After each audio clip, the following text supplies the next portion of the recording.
أهلا وسهلا فيكم بقناتي قناة فتوش كيتشن. اليوم وصفتنا راح تكون شرحات اللحم المطفاي بالليمون والثوم مع البطاطا بالفرن. وصفة كتير طيبة وتستحق التجربة، وبتمنى طريقتي في عملها إنها تنال إعجابكم.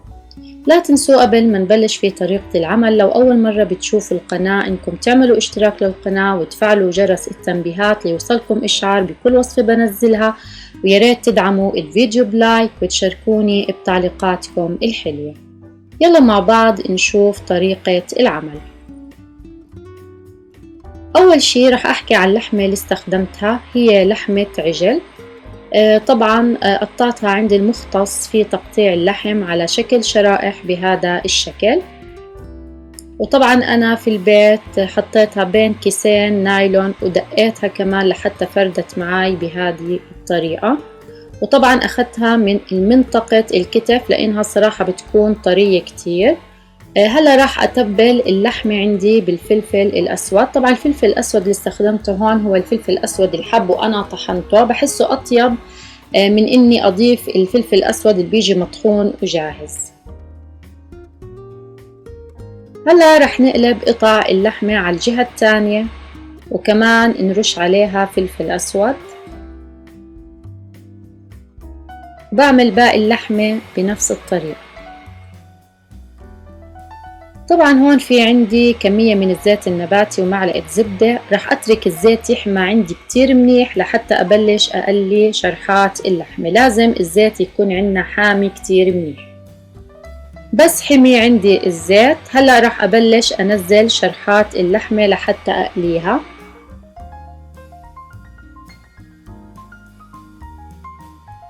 طبعا لازم نحط شرحات اللحمة والزيت حامي لحتى تنحبس المي داخل اللحمة وما تنشف معانا، ولما نيجي ناكلها تكون جوسي من الداخل. وهلا ما بنقلبها إلا بس يتغير لونها عندنا من تحت، بس تغير لونها من تحت بنقلبها على الجهة الثانية. بنضلنا نكرر العملية لحتى نتأكد إنه قطع اللحم استوت، وهي طبعا هاي النوعية من اللحمة ما بتاخد وقت أبدا في الاستواء.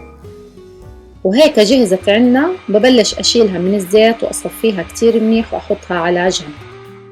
طبعا بنفس المقلاية، طبعا أنا خففت كمية الزيت وتركت شوي، بس هو بنفس الزيت اللي قليت في اللحمة لأنه كل النكهة فيه.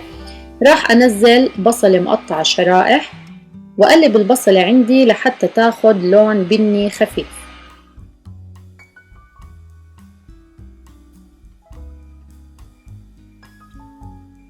بعد ما تقلبت عندي البصلة كتير منيح ووصل لونها لهاي الدرجة، هلأ بنزل كوب من الفطر.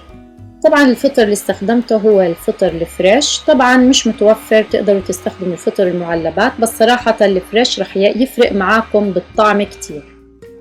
وراح أقلب الفطر مع البصل. هلأ بضيف نص معلقة صغيرة من الملح وأقلب المكونات مع بعض.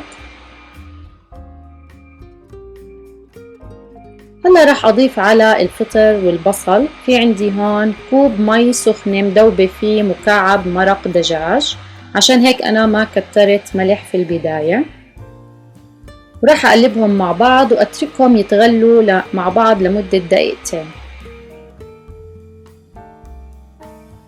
بعد ما غليوا عندي لمدة دقيقتين، هلأ بضيف معلقة طحين مذوبة بمعلقة كبيرة من المي عشان ما يكتل عندي الطحين. والطحين فائدته هون رح يعطيني قوام تقيل للصوص.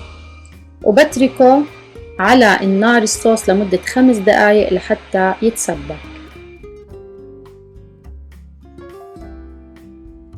هون عندي اتسبك الصوص. هلأ بطفي تحتيه وما ننشفه من المي كتير، نترك فيه شوية مي. هلا رح نعمل الصوص اللي راح نطفي فيه شرحات اللحمة. في عندي هون نص فنجان من زيت الزيتون، تقريبا 3 معالق كبار. راح أضيف عليهم معلقة صغيرة من الشطة المجروشة، وراح أضيف سنين تومة مهروسين، وراح أضيف نص معلقة كبيرة من دبس الفلافلة الحلوة، مش متوفرة مو ضروري انكم تحطوها، بس صراحة بتعطي نكهة كتير طيبة. وراح اضيف نص معلقة صغيرة من الملح،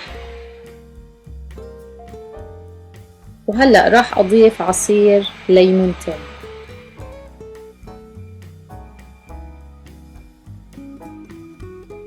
واخلط المكونات مع بعض كتير منيح.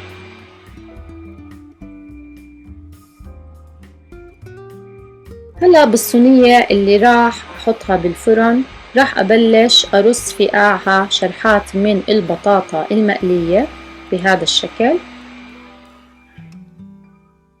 فوق البطاطا هلأ راح نضيف صوص الفطر اللي عملناه،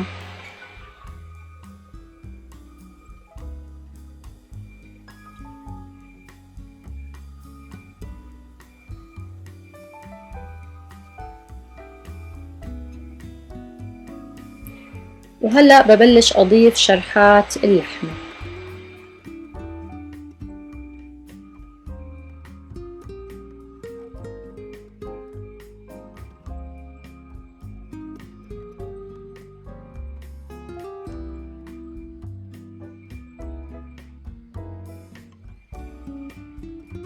هلأ قبل ما نحطها بالفرن بهذا الصوص طبعا راح أضيف على شرحات اللحمة أسقيها فيه، وطبعا احط اللحمة بس بالفرن مدة 10 دقايق، لانه انا كل شي عندي مستوي، بس هي مجرد انه المكونات تتسبك مع بعض، ما نتركها فترة طويلة بالفرن ابدا. نسقي شرحات اللحمة بهذا الصوص كتير منيح، ما تتخيلوا طعمة كتير رهيبة. وهلأ بحطها بالفرن. طبعا هون عندي بعد ما طلعت من الفرن كمان برجع بطفي شرحات اللحمة بهذا الصوص بضيف عليه،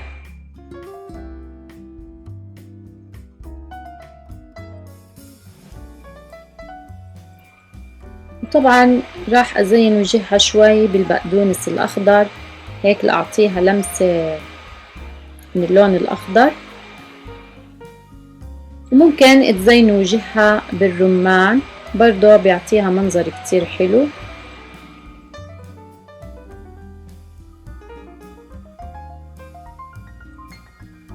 وهيك جهزت عنا أطيب صينية شرحات لحمة بالفرن. بتمنى إنها تنال إعجابكم، وصحتين وألف عافية.